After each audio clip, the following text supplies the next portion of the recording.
At Christmas, my daughter-in-law smirked, "If it wasn't for pity, no one would have invited you." I just laughed and said nothing. When I got home, I froze all the family accounts they'd been using with my money. But even I couldn't predict how far my daughter-in-law would go for money. If you're watching this, subscribe and let me know where you're watching from. Let me take you back to how this whole mess started.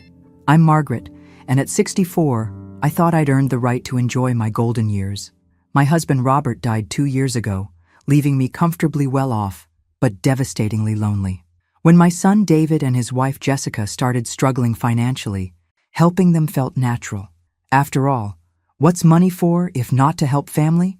For 2 years, I'd been quietly paying their mortgage, car payments, and credit card bills. Not because I had to, but because I wanted David to feel successful. Jessica never worked, claiming she was finding herself through yoga and wellness retreats that somehow cost thousands. But I bit my tongue. Happy wife, happy life, right? Christmas Day arrived with the usual fanfare at David's house. Jessica had outdone herself with decorations, all purchased with my money, though she'd never acknowledged that. The whole extended family was there. Aunts, uncles, cousins, all gathered around the massive dining table I'd helped buy. Everything seemed perfect until Jessica stood up for her toast. She raised her wine glass, that calculated smile spreading across her face. "I want to thank everyone for being here today.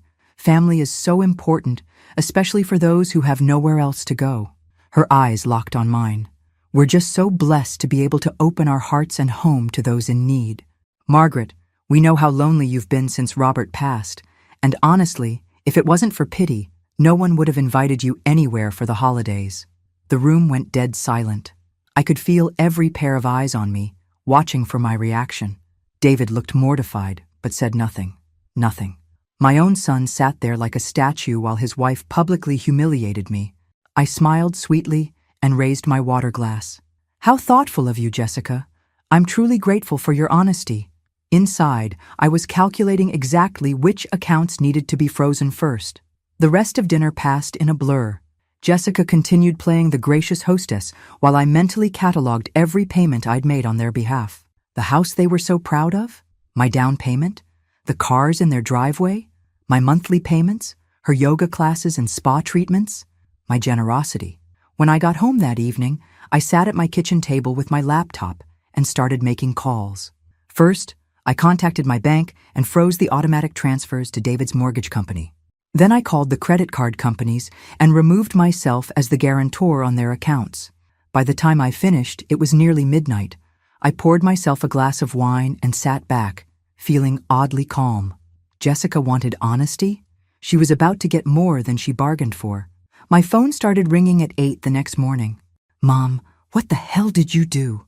David's voice crackled through the phone, panic making him sound like a teenager again. I sipped my coffee slowly, watching the snow fall outside my kitchen window. "Good morning to you too, sweetheart. How was your Boxing Day?" "Don't play games with me. The mortgage payment bounced. The bank called at 7 this morning. Jessica is having a complete meltdown." I almost smiled at that image. "I canceled the automatic transfer, David. Seemed like the responsible thing to do after yesterday's dinner conversation." "You can't be serious. You're going to destroy our credit over something Jessica said?" "Something she said. Like it was a minor comment about the weather instead of a calculated public humiliation." "David, do you remember what your wife said about me yesterday?" Silence stretched between us. Of course he remembered. He was just hoping I'd pretend it never happened, like I always did. She was just trying to be funny. "Mom, you know how Jessica is?" Yes, I knew exactly how Jessica was. Manipulative, entitled, and apparently stupid enough to bite the hand that fed her. Funny. That's an interesting way to describe it. "Look, can we talk about this in person? Come over for lunch today. Jessica wants to apologize." I laughed. Actually laughed. "No, I don't think so, but tell Jessica I appreciate the thought."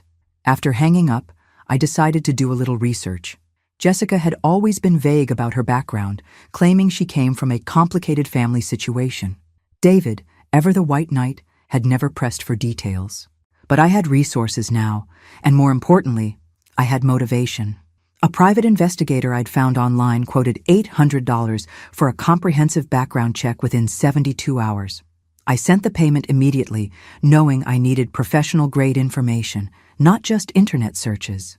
While I waited, I started going through 2 years of financial records. The numbers were staggering. I'd spent over $180,000 supporting David and Jessica's lifestyle. House payments, cars, credit cards, her endless wellness treatments, his golf club membership. I'd been funding their entire existence while Jessica treated me like a charity case. The private investigator called 3 days later. "Mrs. Thompson, I have that information you requested about Jessica Marie Coleman. You might want to sit down for this. What did you find?" Jessica Coleman has had 3 previous marriages, not one as she claimed. 2 ended in divorce under suspicious financial circumstances. The 3rd husband died in what appeared to be an accident, though there were some irregularities. My blood ran cold. What kind of irregularities? Jake Morrison died in a hiking accident 18 months after their marriage. There was a substantial life insurance policy, $400,000, that had been increased significantly just months before his death.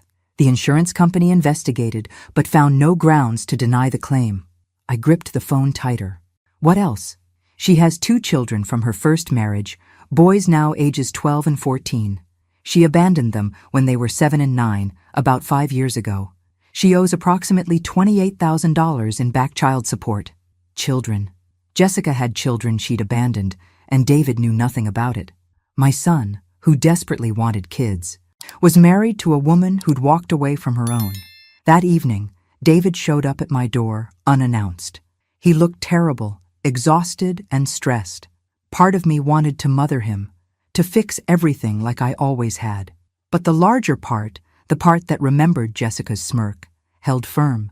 "We need to talk. Mom." Then talk. He slumped onto my couch like the weight of the world was on his shoulders. The mortgage company called again. "We've got 30 days to bring the account current or they'll start foreclosure proceedings." That sounds serious. "Don't do this. Don't play games. You know we can't afford the house without your help. Then maybe you should downsize. There are lovely apartments on the other side of town." His face went white. "You want us to lose our home because of a stupid comment?" I sat across from him, studying the son I'd raised to be better than this. "David, do you think what Jessica said was appropriate?" He shifted uncomfortably. "No. But, no buts.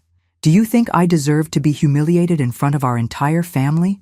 "Of course not. But Jessica's been stressed lately. Money troubles. You know how it is." Money troubles I'd been solving for 2 years without a word of gratitude. "Tell me about Jessica's previous marriages." "David." The color drained from his face completely. "What previous marriages?" "She's been married 3 times before you, David. Not once." He stared at me like I'd grown a second head. "That's impossible." She showed me her divorce papers from college. Those were from her first marriage. There were 2 more after that. I could see the questions forming in his eyes. But he wasn't ready to hear the answers yet. "This is crazy, Mom. You're investigating my wife like she's some kind of criminal. Tell me about her children." "What children?" "Jessica can't have children. She had complications from endometriosis in her 20s. Poor David. Still believing his wife's lies, even when the truth was staring him in the face. But I could see cracks forming in his certainty. "David, I need you to come back tomorrow. Alone. There are things you need to see." David arrived the next morning, looking like he hadn't slept. I had printed copies of everything the investigator had sent me, organized in neat folders on my dining room table. "What's all this, Mom?" "Documentation of your wife's real history. Have a seat." He remained standing, arms crossed defensively. "I'm not going to participate in whatever this is. Then you can leave, but you'll never get another dollar from me, and Jessica will find someone new to fund her lifestyle within 6 months. That got his attention. He sat down reluctantly, eyeing the documents suspiciously. I started with the marriage certificates and divorce papers. Jessica Marie Coleman, married at 19 to Brad Williams, divorced 2 years later when she was caught transferring money from his accounts to her own. David picked up the papers with shaking hands, his face growing paler as he read. "This doesn't prove anything. Lots of people have messy divorces. Keep reading. Marriage number 2 to Marcus Hayes ended when Marcus died in a single car accident after 8 months of marriage. $200,000 life insurance payout." "Car accidents happen, Mom." "They do. But they seem to happen frequently to Jessica's husbands." Marriage number 3, Jake Morrison. Hiking accident, $400,000 insurance payout. David was quiet for a long time, studying the paperwork. When he looked up, his face had changed. You're saying Jessica killed these men? I'm not saying anything. I'm showing you facts and letting you draw your own conclusions. He pushed back from the table, running his hands through his hair. This is insane. Jessica isn't a killer. She cries during movies about animals. David, there's more. I slid the child support documents across the table. Tyler and Mason Coleman, now 12 and 14. She hasn't paid support in 5 years. She told me she couldn't have children. She lied about that too, just like she lied about everything else. David was crying now, quiet tears that broke my heart. This was my baby boy, and I was destroying his world. But better he face the truth now than end up dead in a year. I need to think about this, he said finally. David, whatever you decide, don't let Jessica know that you know. Not yet. You think she'd hurt me? I thought about the pattern of dead husbands, the life insurance policies, the systematic lies. I think Jessica is capable of more than either of us imagined. After David left, I felt hollow but determined. I'd planted the seeds of doubt. Now I had to wait and see if they'd grow into the truth strong enough to save my son's life. My phone rang that afternoon. Unknown number. Mrs. Thompson. This is Tyler Coleman. My heart stopped. Tyler? How did you get my phone number?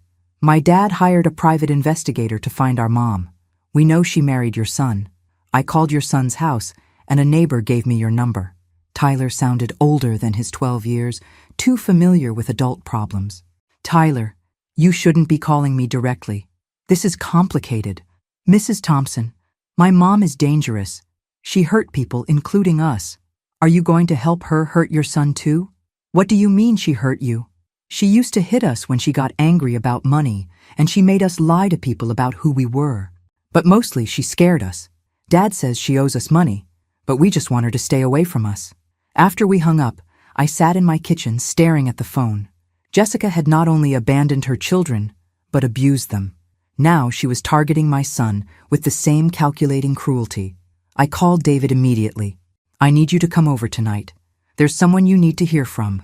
Mom, I can't handle any more revelations today. This isn't a revelation, David. It's a warning. That evening, with David sitting beside me, I called Tyler back and put him on speakerphone. Tyler's young voice filled my living room as he told his story with heartbreaking matter-of-fact tone. She left us when I was 7 and Mason was 5. Just packed up one day and said she was going on a trip. Dad got a divorce paper in the mail 2 months later. She never came back. David's face went white as Tyler continued. Dad showed us newspaper stories about Jake, the man she married after she left us. He died on a hiking trip, but Dad says the insurance company asked a lot of questions. Tyler, David said carefully, do you remember Jake? Yeah, he was nice to us for a while. Mom said we were going to be a family, but then she started getting angry with him about money, just like she used to with Dad. After the call ended, David and I sat in silence for several minutes. She was married to Jake while she was still technically married to their father, I said finally. The timeline doesn't work otherwise. David nodded slowly, the pieces finally clicking into place in his mind. Mom, what if she's planning to do the same thing to me? That's what I'm afraid of. What do? We get professional help. Tomorrow morning, we're calling the FBI. The FBI took our concerns more seriously than I'd expected. Agent Rebecca Stone, a sharp-eyed woman in her 40s, arrived at my house the next morning with Detective Sarah Martinez from the local police. Mrs. Thompson, the information you've compiled is quite extensive. Have you shared any of this with Jessica? She doesn't know we've investigated her background, if that's what you're asking. Agent Stone spread the documents across my kitchen table, making notes as she reviewed each one. The pattern here is concerning. 2 suspicious deaths, abandoned children, systematic financial fraud. We're going to need to investigate this thoroughly. Detective Martinez looked at David. Mr. Thompson, we need to ask you about your marriage. Has Jessica pressured you to increase any life insurance policies? David went pale. Last month she suggested I increase my policy to $500,000. For our future children, she said. Agent Stone and Detective Martinez exchanged glances. Mr. Thompson, we strongly recommend you don't make any changes to your insurance or financial arrangements until we complete our investigation. How long will that take? a few weeks for the initial investigation. But Mr. Thompson, during that time, you need to be very careful. Don't let Jessica know you suspect anything. Continue your normal routines, but stay alert to any changes in her behavior. After the agents left, David and I sat in my kitchen, both overwhelmed by the reality of what we were facing. Mom, I feel like such an idiot. How did I miss all the signs? Because you're a good person who assumes others are good too. Jessica is skilled at manipulation. She's probably done this before. What if you're wrong? What if there's an explanation for all of this? I understood his need to hope, but the evidence was overwhelming. David, even if half of what we've discovered is true, Jessica has lied to you about fundamental things. Her children, her past marriages, her ability to have children. That alone tells us who she really is. Over the next 2 weeks, we tried to maintain normal family interactions while Agent Stone's team investigated Jessica's background. It was the most stressful period of my life, watching my son pretend everything was fine while knowing his wife might be planning to kill him. Agent Stone called on a Thursday evening with preliminary results. Mrs. Thompson, we've confirmed most of your investigators' findings. Jessica Coleman has indeed been married multiple times, and there are significant questions about the circumstances of Jake Morrison's death. What kind of questions?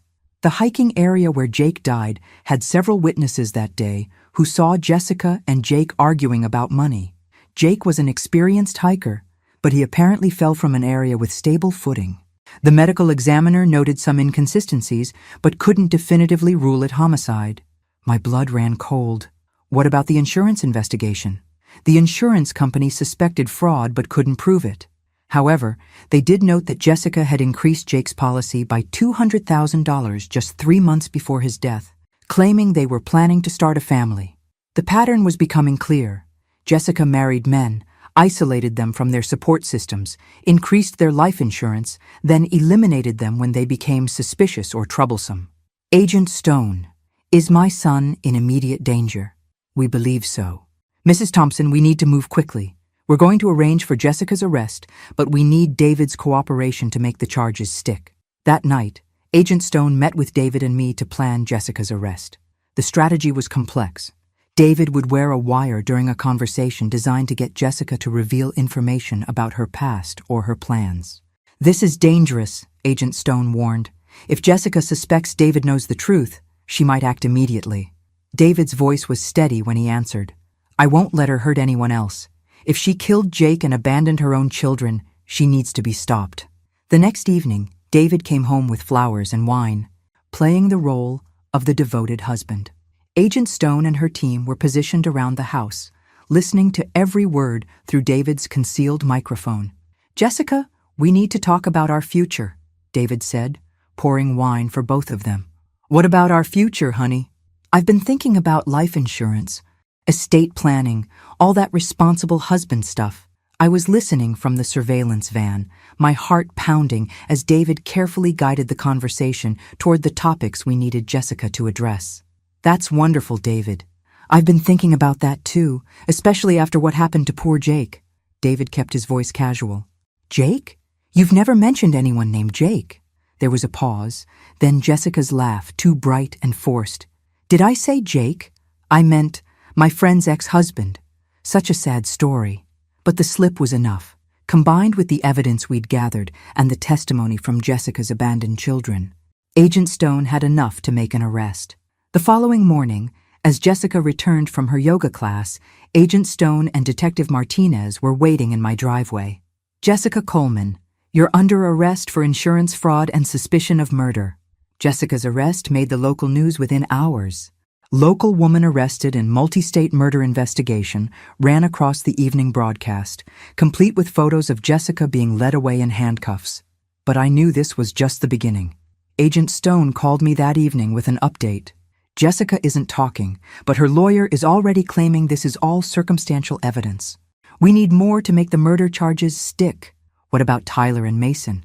Won't their testimony help? It will, but we need adult witnesses or physical evidence.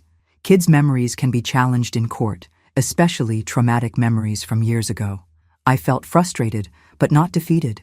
What can we do to help? Keep David safe, and let us do our job. Jessica made bail this afternoon. My blood ran cold. She's out? Her lawyer argued she wasn't a flight risk since she has strong community ties through her marriage to David. The judge set bail at $500,000, and somehow Jessica's legal team managed to post it. That night, David stayed at my house. We were both too nervous to sleep, jumping at every sound outside. Mom, where would Jessica get $500,000 for bail? The same place she got the money for an expensive legal team. She's not working alone. The next morning brought confirmation of my fears. Agent Stone arrived at my door with Detective Martinez and 2 other FBI agents. Mrs. Thompson, we've discovered that Jessica is part of a larger network. The bail money came from an organization that specializes in insurance fraud schemes targeting wealthy older men.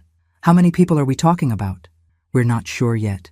But we've identified at least 12 suspicious deaths across 6 states, all following the same pattern.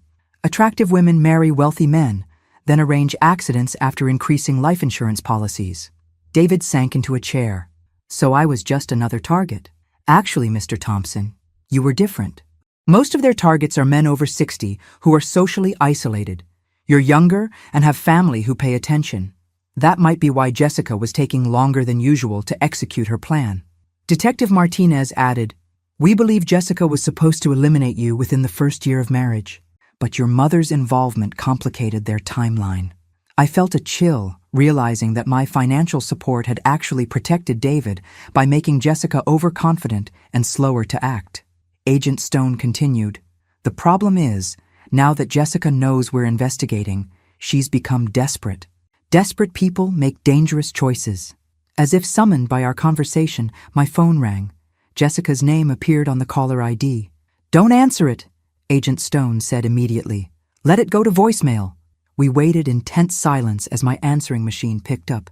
"Margaret, you meddling old witch. You think you're so clever, don't you? You've destroyed everything I worked for." Jessica's voice was different from any tone I'd heard before, cold and venomous. "But here's the thing about destroying someone's life, Margaret. It gives them nothing left to lose. And when someone has nothing left to lose, they become very, very dangerous." The message ended with a click that seemed to echo through my kitchen. Agent Stone was already on her radio, coordinating with other units. "We need immediate protection for both Mrs. Thompson and her son. Jessica Coleman is now considered extremely dangerous." "What does that mean for us?" David asked. "It means you're going into protective custody until we can locate Jessica and determine the scope of this network." By that afternoon, David and I were installed in a safe house outside the city, surrounded by federal agents and cut off from our normal lives. It was surreal, like living inside a crime movie. Agent Stone visited us that evening with updates. "We've coordinated with authorities in Nevada, and Tyler and Mason Coleman are also in protective custody." Jessica's ex-husband confirmed that she had been in contact with unknown associates before her arrest. "How long will we have to stay here?" I asked. "Until we can neutralize the threat. Mrs. Thompson, this network has significant resources. They've been operating for years without detection, which suggests they have connections in law enforcement, financial institutions, possibly even government agencies." That night, lying in an unfamiliar bed in an unfamiliar room, I reflected on how dramatically my life had changed. 6 months ago, I was a lonely widow being used for my money. Now I was a target of an international criminal conspiracy. But I wasn't scared anymore. I was angry. Jessica had underestimated me from the beginning, assuming I was just another pathetic old woman who could be manipulated and discarded.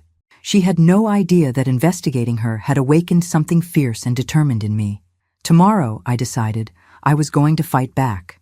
The opportunity to fight back came sooner than expected. Agent Stone arrived at the safe house the next morning with a proposal that was either brilliant or insane.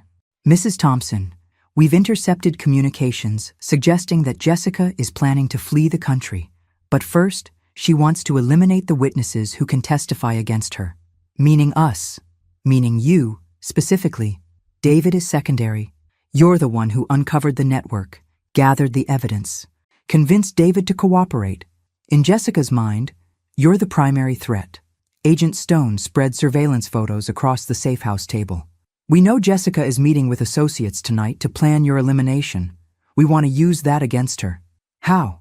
"We want you to be visible, predictable. Make Jessica think you've returned to your normal routine. When she moves against you, we'll be ready. David was horrified. Absolutely not. You're not using my mother as bait. But I was intrigued. What kind of protection are we talking about? Full surveillance, undercover agents positioned within a 2-block radius of your house. And you'd be wearing both audio and video recording devices. The moment Jessica or any of her associates approach, we'll have them. And what makes you think Jessica will take the bait? Agent Stone smiled grimly. Because she's arrogant and she's angry. You humiliated her, destroyed her marriage, cost her what was probably a substantial payday. She won't be able to resist the opportunity to confront you directly. I thought about Tyler and Mason, living in fear because their mother was a killer. I thought about the 12 dead men Agent Stone had mentioned, and all the future victims who would die if this network wasn't stopped. I'll do it. The next evening, I was back in my own house for the first time in a week. Every room had been wired with cameras and microphones so sophisticated they were virtually invisible. Agent Stone's team was positioned in houses and vehicles throughout my neighborhood, all connected by radio communication. I resumed my normal routine carefully. Grocery shopping on Tuesday, library volunteer work on Wednesday, all while knowing that Jessica was watching, planning, waiting for the right moment to strike. The waiting was nerve-wracking, but I felt strangely calm. For the first time in months, I was in control of the situation instead of reacting to Jessica's manipulations. On Thursday evening, as I was preparing dinner, my doorbell rang. Through the peephole, I saw a young woman I didn't recognize, wearing what looked like a delivery uniform. "Who is it?" I called out. "Delivery for Margaret Thompson. I need a signature." My pulse quickened, but I kept my voice steady. "Just leave it on the porch, please." "I need a signature, ma'am. Company policy." I pressed the panic button Agent Stone had given me and heard the reassuring double beep that meant help was on the way. Through my peephole, the woman looked innocent enough, but her eyes were wrong, too calculating for her young face. "One moment, let me get my reading glasses." Instead of getting glasses, I moved to the kitchen window. Agent Stone had told me that if I felt threatened, the surveillance van would be visible from that vantage point. It was there, exactly where it should be. The doorbell rang again. "Mrs. Thompson?" "It's getting dark out here." I grabbed the kitchen knife David had insisted I keep handy and moved toward the back door, following Agent Stone's emergency protocol. The back door was locked, just as I'd left it. No sign of intrusion. But when I returned to the front of the house, Jessica was standing in my living room. "Hello, Margaret." Surprise. She was thinner than I remembered, and her eyes had a wild quality that hadn't been there before. She wore dark clothes and gloves, and her hair was shorter, darker. "Jessica, breaking and entering now?" "Oh, I didn't break anything. I've had a key to this house for months. David gave it to me for emergencies." Of course, I'd forgotten about that key, given during the early days when we all pretended to be a happy family. "Where's your delivery girl?" Jessica smiled, but it was cold and threatening. "Rebecca is keeping your FBI friends busy with a very convincing gas leak 2 blocks away. We have maybe 20 minutes before they realize it's a diversion." 20 minutes for what? "To finish what I started. You destroyed my life, Margaret. My marriage, my future, my freedom. It's only fair that I return the favor." Jessica pulled a gun from her jacket, something small and efficient looking. "But first, I want you to know how this story ends." She walked around my living room, touching my belongings like she was appraising them. "You're going to have a tragic accident, Margaret. A fall down your basement stairs, probably caused by your age and poor balance. So sad. David will be devastated, but I'll be there to comfort him. You think David will take you back after you're arrested for murder?" "I was never arrested for murder. Insurance fraud, yes, but that's just a financial misunderstanding. My lawyer is very good." Jessica was confident, controlled, exactly like the woman who'd manipulated my son for 2 years. But I wasn't the same woman who'd been humiliated at Christmas dinner. "Jessica, there's something you should know about this whole situation." "What's that?" "You're not nearly as smart as you think you are." I smiled and pointed to the small camera mounted in the corner of my living room, its red recording light clearly visible. "Everything you've said since you walked in here has been recorded and transmitted to FBI headquarters in real time." Jessica's confident smile faltered as she noticed similar recording devices throughout the room. "I've had a very educational few months, Jessica. Turns out I'm quite good at investigation and preparation." As if on cue, my front door burst open and Agent Stone entered with tactical officers, weapons drawn. FBI, drop the weapon. Jessica spun toward the door, and in that moment of distraction, I dove behind my couch as she fired wildly. The sound was deafening in my small living room. When the chaos ended, Jessica was on the floor in handcuffs, and Agent Stone was checking on me. Mrs. Thompson, are you injured? Just my ears from the gunshot. Did we get everything we need? Her full confession, recorded in high definition, plus attempted murder in front of federal witnesses. Jessica Coleman will never see the outside of a prison cell. As they led Jessica away, she turned back to me with pure hatred in her eyes. This isn't over, Margaret. My associates won't forget this. Your associates are about to be very busy with their own arrests, Agent Stone said. We coordinated simultaneous raids based on the intelligence gathered from this operation. The network is finished.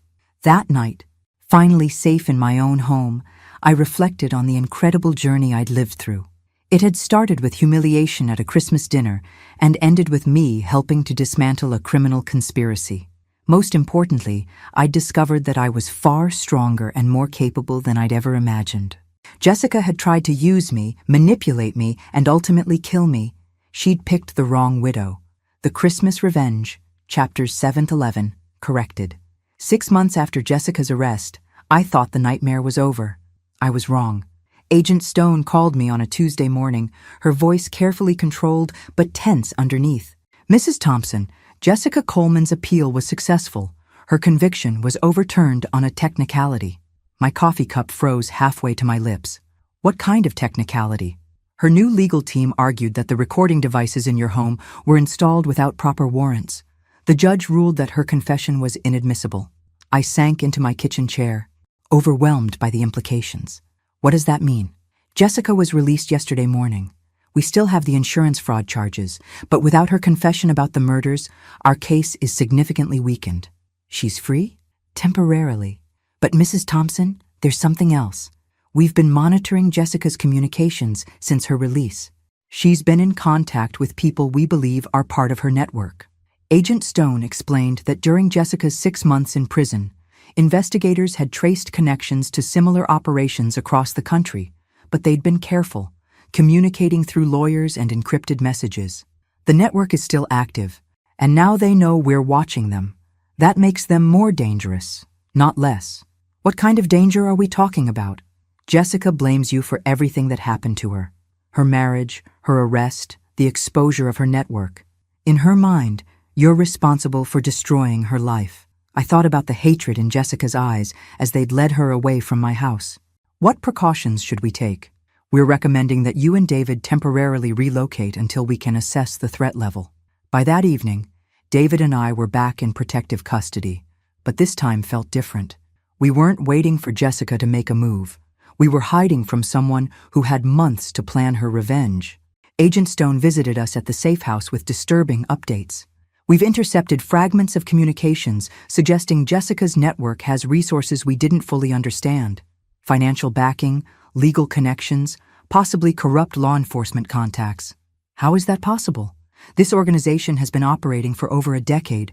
Mrs. Thompson. They've had time to establish connections and build protection systems. Jessica wasn't just a serial killer. She was part of a sophisticated criminal enterprise. David looked exhausted by the stress. How long do we have to live like this? Until we can build a new case against Jessica or neutralize the network entirely. But 3 days later, Agent Stone arrived with news that changed everything. Jessica has vanished. She missed her check-in with parole yesterday, and when officers went to her registered address, the apartment was empty. Where could she go? With her network's resources, anywhere. But Mrs. Thompson, we don't think she's running. The intelligence we've gathered suggests she's planning something final. Agent Stone spread surveillance photos across the safe house table. These were taken yesterday at a restaurant 200 miles from here. Jessica meeting with 3 people we've identified as high-level network operatives. In the photos, Jessica looked confident, relaxed, like someone who knew she held all the advantages. They're not planning to flee, I realized. They're planning to eliminate the threat. We believe so. Mrs. Thompson, you represent an existential danger to their entire operation. As long as you're alive to testify, they'll never be completely safe. So what do we do? Agent Stone leaned forward, her expression grave. We have two options. One, keep you in protective custody indefinitely, essentially putting you in witness protection for the rest of your life. And option two, we use you as bait to draw Jessica out. But this time, we do it right. No legal technicalities, no room for appeals. David immediately objected. Mom, no, we're not going through this again. But I was thinking about Tyler and Mason, still living with the fear that their mother might return. About the other victims Jessica's network would claim if they weren't stopped permanently. What would this operation look like? Agent Stone explained a complex plan involving multiple agencies, careful legal oversight, and layers of protection I couldn't see. The difference this time is that we know Jessica has help, and we're prepared for that. We've identified her network's resources and tactics. And if something goes wrong? Mrs. Thompson, I won't lie to you. This is dangerous, but it might be the only way to end this permanently. That night, David and I talked until dawn about the choice we were facing. Mom, you've already done enough. You don't owe the world anything more. I owe it to myself, David. 6 months ago, I discovered I was stronger than I ever imagined. I can't go back to being afraid. But what if I spend the rest of my life hiding from a woman who thinks I'm weak? What if she hurts other people while I'm hiding in protective custody? David was quiet for a long time, then nodded reluctantly. If you're determined to do this, then I want to be part of the plan. David? No. Mom, I'm not a child. Jessica manipulated me, but I learned from it. I want to help stop her. 3 days later, the plan was in motion. I returned to my house, which had been equipped with even more sophisticated surveillance equipment. But this time, the FBI was prepared for Jessica's network. Not just Jessica herself. David moved back to his own house, but both our homes were now protected by invisible layers of federal agents and technology. The waiting began again, but this time I felt different. Not like prey waiting to be hunted, but like someone setting a trap for a predator. Jessica took the bait faster than expected. The first sign that Jessica was moving came when David called me in a panic. Mom, Tyler Coleman contacted me. He says Jessica tried to call him. My blood went cold. Tyler was now 14, living with his father in Nevada under assumed names for protection. What did she want? She told Tyler she was coming to get him and Mason, that they were going to be a family again. I immediately called Agent Stone, who confirmed my worst fears. Mrs. Thompson, we lost surveillance on Jessica 2 days ago. Her network helped her disappear completely. What about the boys? They're in federal protection. But Jessica's call proves she has resources we haven't identified. Somehow she tracked them, despite their new identities. Agent Stone arrived at my house within an hour, bringing disturbing intelligence.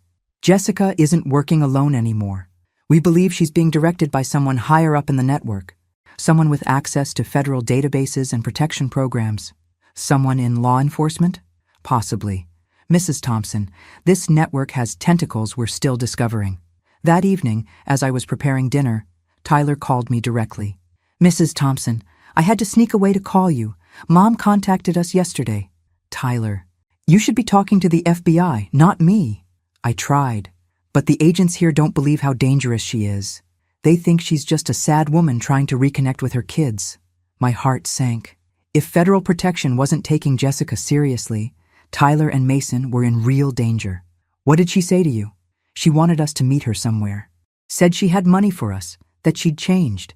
But Mrs. Thompson, I remember what she was like before. She's not changed. Tyler, do not meet with her under any circumstances.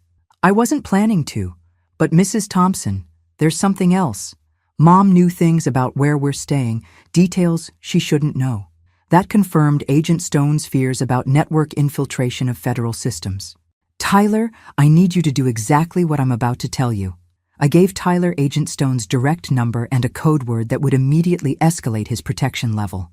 After we hung up, I called Agent Stone with my concerns about the adequacy of the boys' protection. Within hours, Tyler and Mason were moved to a more secure location with agents who understood the threat level.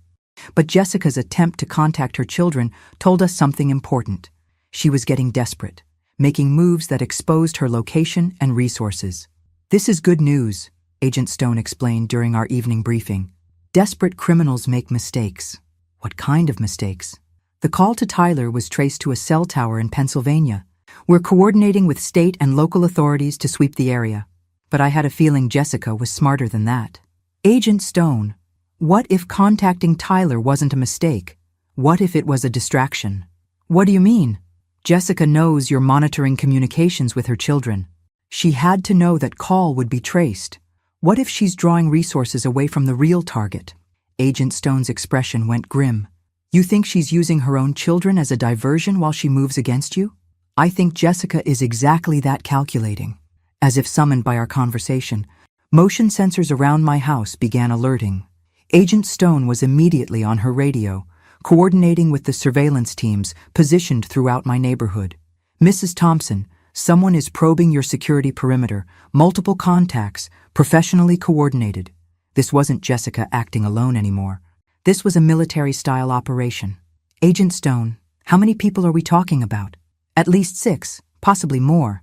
They're testing our response patterns, looking for weaknesses. Through my living room window, I could see unmarked cars moving into position on my street. The FBI was mobilizing impressive resources, but Jessica's network was clearly equally prepared. My phone rang. Jessica's name appeared on the caller ID. Agent Stone nodded for me to answer while her team activated recording equipment. Hello, Jessica. Margaret, darling. You're looking lovely this evening. I felt a chill realizing Jessica could see me. Where are you? Close enough to watch you pace around your living room like a caged animal. How does it feel, Margaret, to be the hunted instead of the hunter? It feels like you're about to make a very large mistake. Jessica laughed, but it sounded forced. The mistake was yours when you decided to destroy my life. I simply revealed what you really are. What I really am is someone who's tired of games. Margaret, you have exactly 1 hour to dismiss your FBI babysitters and meet me alone, or Tyler and Mason Coleman will have a very unpleasant reunion with their mother. The line went dead. Agent Stone was already coordinating with Nevada authorities, but we both knew Jessica's network might have moved the boys again. Mrs. Thompson, do not even consider meeting with Jessica alone. Of course not. But Agent Stone, what if this is our opportunity? What do you mean? Jessica just committed to a time and place. She's confident enough to give us an ultimatum, which means she thinks she has advantages we don't know about. That's exactly why it's too dangerous. Or it's exactly why we need to spring our trap now, before she disappears again. Agent Stone studied me for a long moment. Mrs. Thompson, what are you thinking? I'm thinking that Jessica has underestimated me before, and she's about to do it again. Agent Stone's team worked through the night to prepare for Jessica's ultimatum. By morning, my house and the surrounding area were a carefully orchestrated trap designed to capture not just Jessica, but her entire network. Mrs. Thompson, this is our one chance to end this permanently, Agent Stone explained as technicians made final adjustments to surveillance equipment. If Jessica escapes this time, she'll disappear forever. I understood the stakes. What do you need me to do? Exactly what Jessica expects. Act frightened, desperate, like you're making a foolish choice to protect Tyler and Mason. At exactly 1 hour from Jessica's ultimatum, I walked out of my house and climbed into my car. To anyone watching, I was a terrified old woman giving in to a criminal's demands. In reality, I was wearing recording devices so sophisticated they were undetectable, surrounded by invisible federal protection, and driving a car equipped with tracking technology that could pinpoint my location anywhere in the country. Jessica had chosen the meeting location carefully, a remote park outside the city with multiple escape routes and clear sight lines. Professional criminal thinking. I arrived to find the park apparently deserted, but I knew Jessica was watching from somewhere nearby. My phone rang immediately. Margaret, get out of your car and walk to the gazebo in the center of the park. I followed her instructions, every step monitored by satellite surveillance and recorded by multiple agencies. At the gazebo, I waited alone for several minutes before Jessica emerged from the woods, flanked by 2 men I didn't recognize. Jessica, you look well for someone living as a fugitive. I look like someone who's finally free, Margaret. Free from marriage, free from pretending to be someone I'm not. She was different from the woman who'd manipulated my son. Harder, more confident, like prison had stripped away her last pretense of civility. "What do you want from me, Jessica? I want you to understand something. When you destroyed my marriage to David, you didn't just cost me a comfortable life. You cost me millions of dollars." "Millions!" One of the men stepped forward. "Mrs. Thompson, allow me to explain.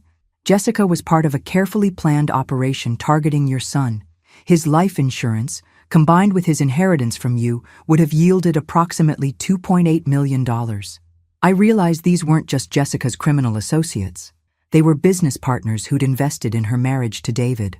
Instead," Jessica continued, "your meddling cost our organization a substantial return on investment. That kind of loss requires compensation."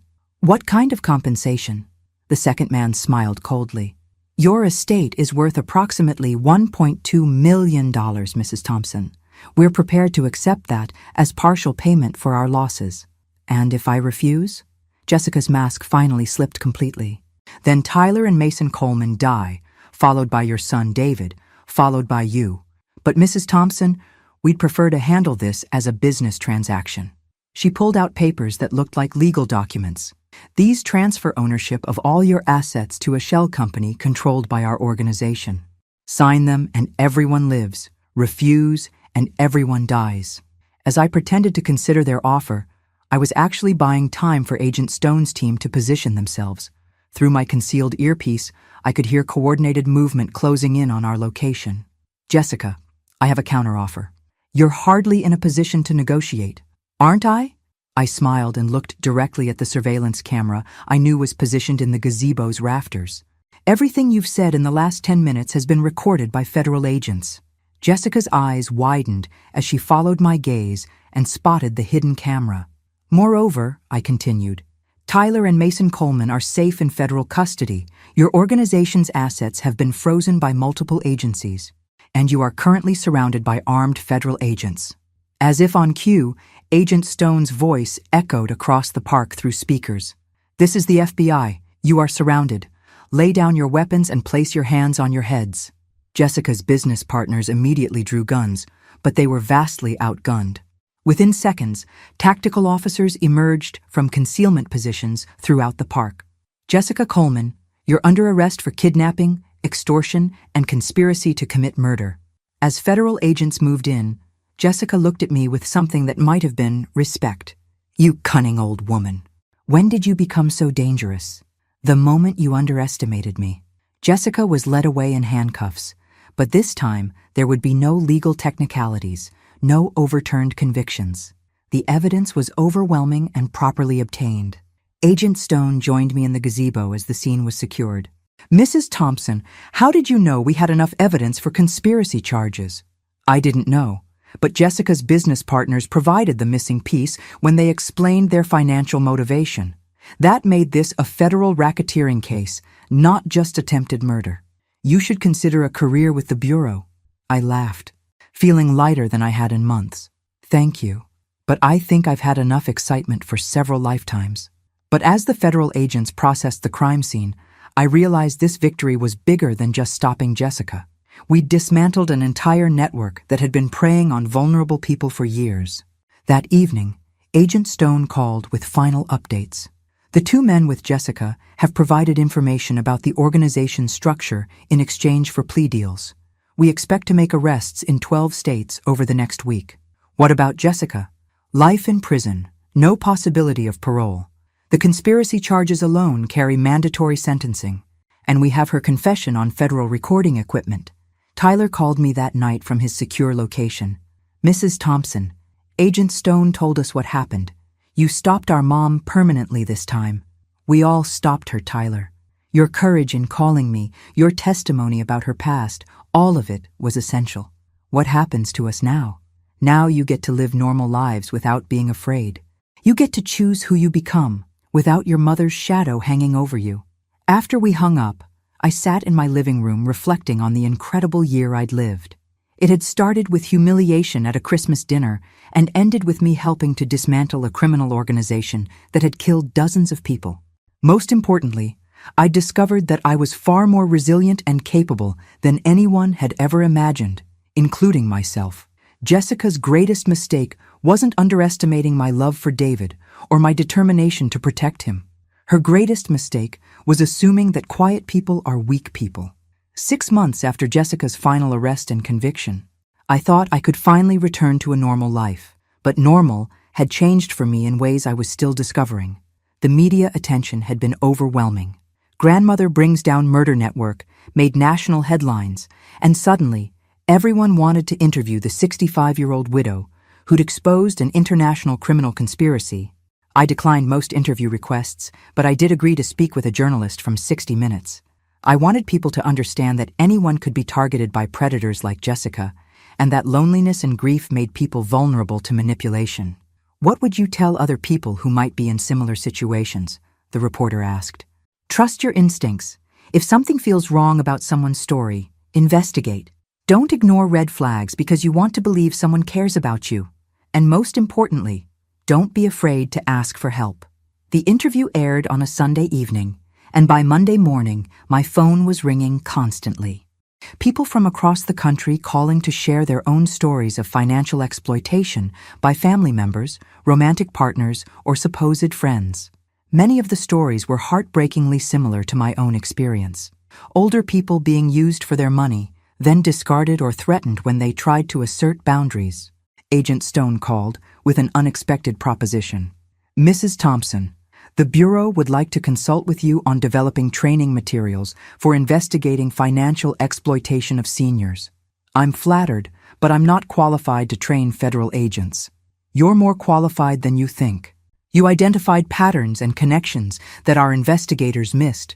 You developed effective interview techniques with Jessica's children, and you understood criminal psychology well enough to predict Jessica's behavior." The consulting work was fascinating.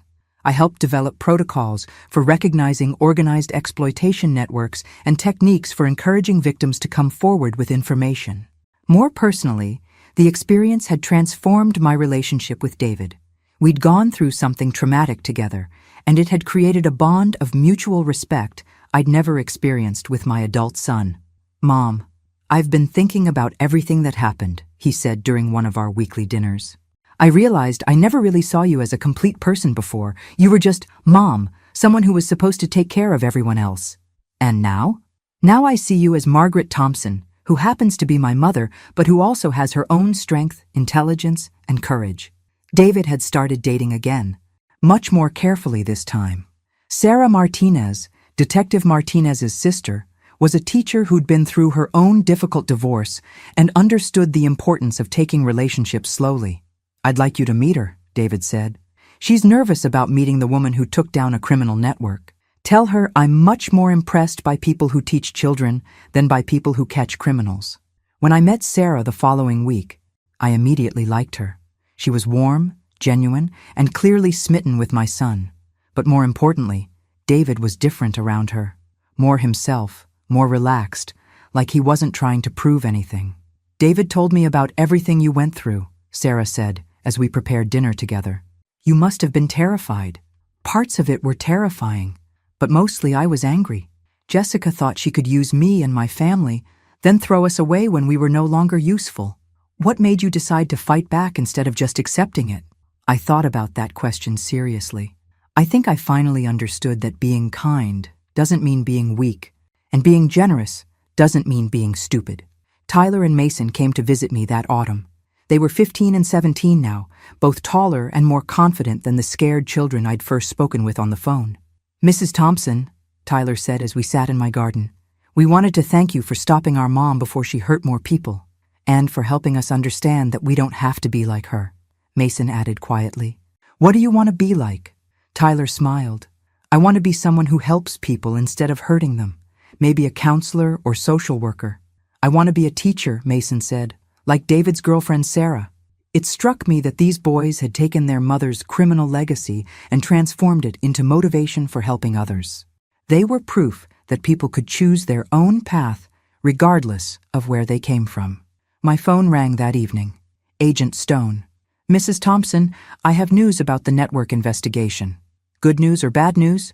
"Both. The good news is that we've made arrests in 47 cases across 15 states and 3 countries. The bad news is that we've identified over 200 victims, many of them already dead. The scope of the criminal enterprise Jessica had been part of was staggering. For over a decade, they'd been systematically targeting and killing vulnerable people for financial gain. Mrs. Thompson, your investigation quite literally saved hundreds of lives. The network was expanding their operations when you exposed them. What happens now? Now we prosecute everyone involved and try to provide closure for the families of victims. That night, I reflected on the strange journey that had brought me to this point. A year ago, I was a lonely widow, being used for my money by my own family. Tonight, I was someone who'd helped bring justice to hundreds of victims and their families. Jessica had tried to destroy me, but instead, she'd helped me discover strength I never knew I possessed. My phone buzzed with a text from David. "Dinner tomorrow? Sarah's cooking." I smiled and typed back, "I'd love that." For the first time in years, I was genuinely excited about tomorrow. 1 year later, I was standing in a federal courtroom watching Jessica Coleman receive her final sentence for the crimes revealed by our investigation. Life in prison without the possibility of parole, plus consecutive sentences for each count of murder, fraud, and racketeering. As the judge dismissed court, Jessica turned to look at me one final time. But instead of the hatred I'd seen before, I saw something unexpected. Defeat. Not just legal defeat, but the complete collapse of someone who'd built their entire identity on manipulating and controlling others. "Mrs. Thompson?" Tyler's voice broke through my thoughts. He was 16 now, taller than me, and planning to start college next year on a full academic scholarship. "How are you feeling, sweetheart?" "Relieved and proud. We stopped her from hurting anyone else." Yes, we had. But more than that, we'd all become stronger people in the process. After leaving the courthouse, I drove to the cemetery where Robert was buried. I hadn't visited since before my ordeal with Jessica began, when I was still the lonely widow who let people use her for money. "Hello, darling," I said, settling on the familiar bench beside his headstone. "I wanted to tell you about my year." I told him everything. About Jessica's manipulations, the investigation, the danger, the FBI operation. About discovering courage I never knew I possessed and protecting our son when it mattered most. "I think you would have been proud of me. I finally learned to stand up for myself." The wind rustled through the oak trees, and I felt a peace I hadn't experienced in years. Robert's death had devastated me, left me vulnerable to people who would exploit my grief. But it had also freed me to discover who I really was underneath all those years of being someone's wife and mother. My phone rang. David. "Mom, are you at the cemetery?" "Just finishing up." "Why? Could you come to my house? Sarah and I have something important to tell you." I found them both in the living room, looking nervous and excited. David was holding Sarah's hand, and I immediately suspected what their news might be. "Mom, Sarah and I are engaged." My heart soared. After everything David had been through with Jessica, seeing him find genuine love with someone worthy of him felt like a miracle. "Sarah, welcome to the family. Officially this time," she hugged me tight. "Margaret, I promise I'm nothing like Jessica. Sweetheart, you're everything Jessica pretended to be. Kind, genuine, loyal, and most importantly, you love my son for who he is, not what he can provide." "Actually, Mom, there's more news," David said, grinning broadly. "More?" Sarah placed her hand on her still flat stomach. "We're having a baby." I stared at them in amazement. After years of Jessica's lies about being unable to have children, David was going to be a father with someone who truly loved him. "When?" "Spring," Sarah said. "We wanted you to be the first to know." That evening, the three of us sat on David's porch talking about the future. Wedding plans, baby preparations, how different life would be with genuine happiness instead of manufactured drama. "Mom, I have a confession," David said, as Sarah dozed against his shoulder. "When you first started investigating Jessica, I was angry with you. I thought you were just jealous and meddling." "I remember. But you saved my life. If you hadn't exposed her when you did, I'd probably be dead by now. You saved your own life by being willing to listen to the truth, even when it was painful. What you did took incredible courage. Standing up to Jessica, working with the FBI, putting yourself in danger to stop her network." I looked at my son and his fiancée, thinking about the grandchild they were expecting, and felt a contentment deeper than anything I'd experienced since Robert's death. David, for most of my adult life, I measured my worth by how much other people needed me. I thought being useful was the same as being loved. And now? Now I know the difference. Jessica needed my money, but she never valued me as a person. You and Sarah don't need my money, but you value me for who I am. 6 months later, I was standing in my backyard wearing a mother-of-the-groom dress, watching David marry Sarah in a ceremony that was everything his first wedding wasn't: genuine, joyful, surrounded by people who truly cared about them. Tyler and Mason were there, having become like honorary grandsons to me over the past year. Agent Stone came with her family, having become an unexpected friend through our shared experience. As David and Sarah exchanged vows they'd written themselves, I thought about Jessica, spending her first months in maximum security prison. She'd wanted to destroy me, to use me up and throw me away. Instead, she'd helped me discover that I was far more resilient and formidable than anyone had ever imagined, including myself. The reception was held in the community center where I'd started volunteering again, this time helping other seniors who'd been financially exploited by family members or romantic partners. My experience with Jessica had taught me to recognize the warning signs and provide support for people going through similar situations. "Mrs. Thompson," Tyler said during the reception, now almost 17 and preparing for his senior year of high school, "I wanted to thank you again for everything you did. Tyler, you were incredibly brave, calling me, providing evidence, testifying against your own mother. That took more courage than anything I did. I learned something important from you," he said seriously. "I learned that good people can fight back and win. And I learned from you that courage comes in all sizes." Later that evening, after the celebration wound down and everyone had gone home, David and Sarah sat with me on my porch. "Mom, we've been talking," David said. "When the baby comes, we want them to know their grandmother as the woman who saved their father's life." "David, that's not—" "Mom, it's exactly what happened. Jessica was planning to kill me for insurance money, and you stopped her. Our child will grow up knowing they have a grandmother who's a genuine hero."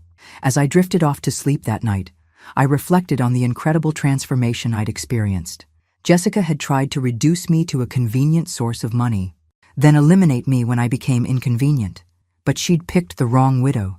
She'd confused kindness for weakness, generosity for stupidity, and patience for cowardice. Jessica had built her criminal career on exploiting people like me, older, lonely, eager to help. Her greatest mistake was assuming that because I'd been quiet for 64 years, I was powerless. Instead, those 64 years had taught me things Jessica never learned: real love versus manipulation, genuine relationships versus transactional ones, the difference between being used and being valued. Tomorrow, I would wake up in my own house, safe and free, surrounded by people who respected me for who I was. I had a son who finally saw me clearly, a wonderful daughter-in-law who appreciated my strength, and a grandchild on the way who would know me as someone who fought back when it mattered. Jessica Coleman had wanted to destroy me, but instead, she'd helped me find myself. And that, I thought as sleep finally came, was the sweetest revenge of all. Thanks for listening. Don't forget to subscribe and feel free to share your story in the comments. Your voice matters.